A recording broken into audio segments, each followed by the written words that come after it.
Bismillahirrahmanirrahim. Assalamualaikum warahmatullahi wabarakatuh.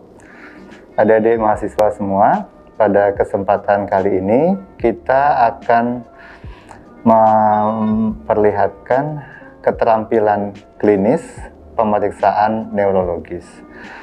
Untuk kali ini kita akan melakukan pemeriksaan tanda iritasi Manning atau Meningeal sign.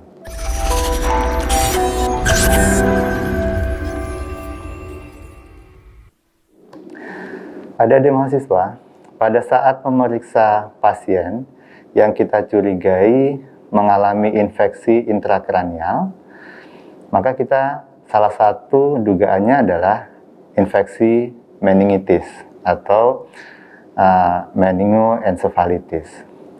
Kemudian apabila ada pasien yang mengalami cedera kepala, kita juga harus mencurigai adanya kasus-kasus perdarahan subarachnoid atau SAH traumatik.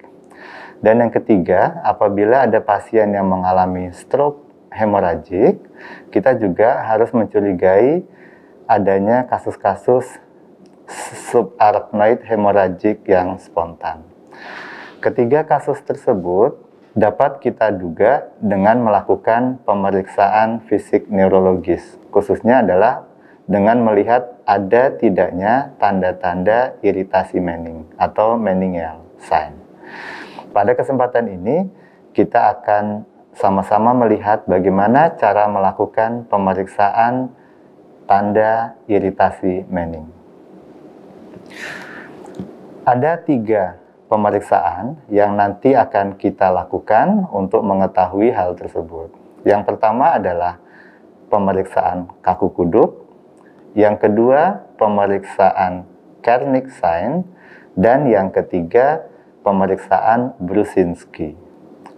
Nanti pemeriksaan Brusinski akan terdiri dari 4 pemeriksaan, yaitu pemeriksaan pertama, Brusinski pertama, Brusinski kedua, dan Brusinski ketiga, serta Brusinski keempat. Baik, nanti akan kita lihat bersama-sama. Terima kasih.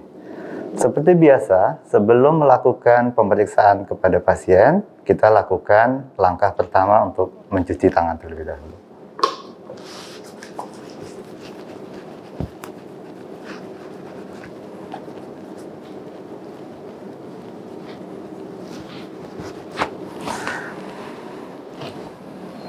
Pemeriksaan pertama yang untuk melihat ada tidaknya tanda iritasi Manning adalah untuk melihat kaku kuduk yang ada pada pasien.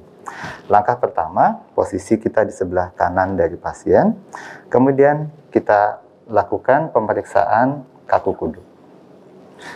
Ada 2 cara. Yang pertama, tangan sebelah kiri kita di belakang pasien, kemudian tangan kanan ada di dada pasien. Pada kondisi normal, pada saat kita angkat begini, pasien tidak merasa kesakitan, ya, dan leher dapat digerakkan dengan baik, ya. Oke.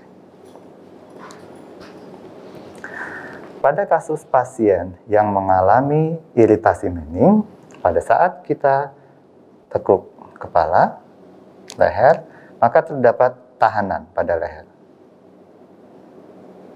Ini yang disebut sebagai kaku kuduk positif. Langkah yang kedua yang bisa dilakukan dengan mengangkat kedua tangan. Pada kondisi normal, kita dengan mudah bisa mengangkat leher, mengangkat kepala, menekuk leher.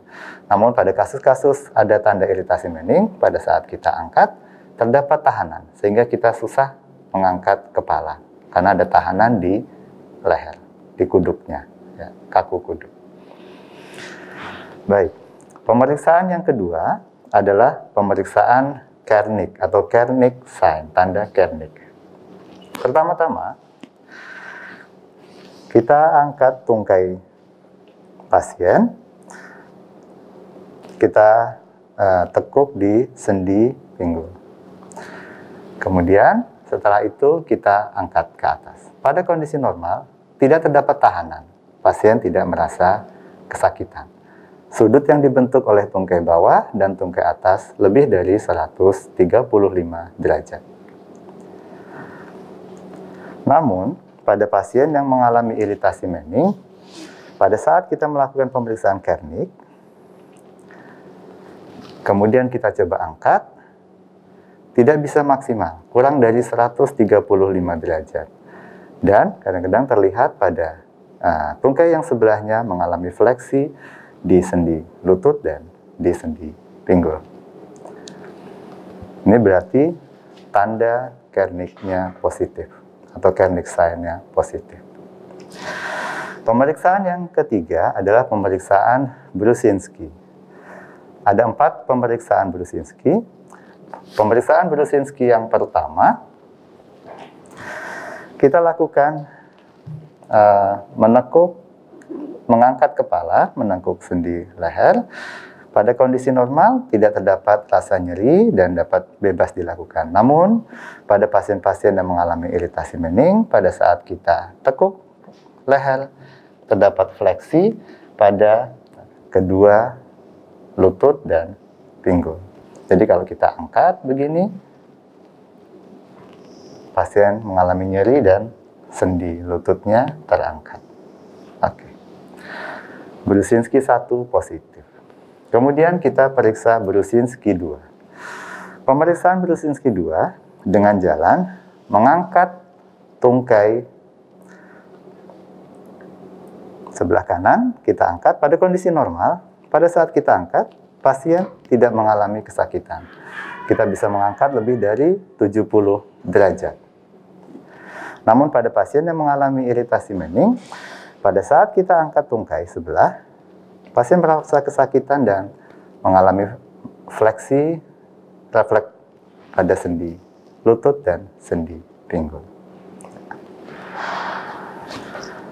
Berarti Brusinski 2 positif. Kemudian pemeriksaan yang Brusinski yang ketiga, yaitu dengan menekan os zygomaticus dengan menggunakan kedua ibu jari. Pada kondisi normal, kalau kita tekan, tidak terdapat reaksi apa-apa pada sendi siku di lengan. Namun, pada pasien yang mengalami iritasi Manning, pada saat kita tekan os zygomaticus, ya, pasien secara refleks fleksi pada sendi sikunya. Baik. Dan yang terakhir, pemeriksaan Brusinski yang keempat. Pemeriksaan Brusinski yang keempat dengan jalan melakukan penekanan pada simfisis osis pubis. Pada saat kita tekan, ya, pasien tidak mengalami reaksi apa-apa. Untuk pemeriksaan ini dipastikan kandung kemih kosong terlebih dahulu. Ya. Pada pasien yang mengalami iritasi Manning, pada saat kita tekan di osis pubis, pasien kesakitan dan terdapat refleksi pada sendi lutut dan sendi pinggulnya. Baik. Demikianlah adik-adik mahasiswa, pemeriksaan fisik untuk melihat ada tidaknya tanda iritasi Manning, yang terdiri atas 3 pemeriksaan: pemeriksaan kaku kuduk, pemeriksaan Kernig, pemeriksaan Brusinski. Brusinski 1, Brusinski 2, Brusinski 3, dan Brusinski 4. Terima kasih. Demikianlah rangkaian pemeriksaan tanda iritasi Manning atau Meninggal sign. Semoga apa yang kita sampaikan tadi dapat dipahami sebagai panduan buat adik-adik mahasiswa dalam melakukan pemeriksaan keterampilan klinis neurologis, khususnya dalam melihat atau dalam memeriksa ada tidaknya tanda-tanda iritasi Manning pada pasien. Demikian, semoga bermanfaat. Assalamualaikum warahmatullahi wabarakatuh.